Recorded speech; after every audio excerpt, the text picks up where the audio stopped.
we're talking about the post-assessment landscape.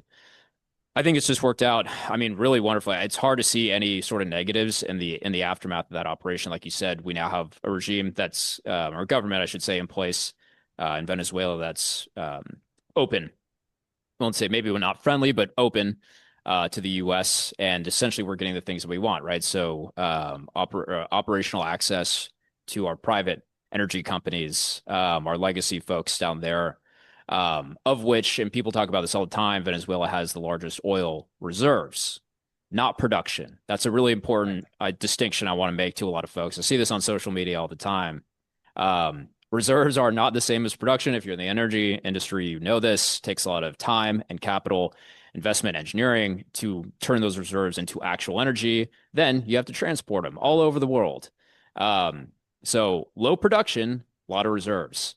It's going to be great to divert those to pretty much anywhere else besides Russia and China.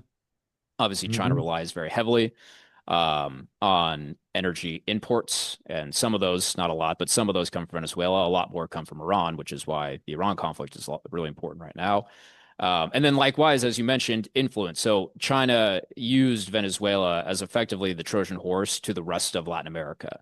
Exactly. Influence, telecoms, all this kind of stuff, foodstuffs, critical minerals that exist down in Latin America. That was kind of Venezuela was China's jumping off point.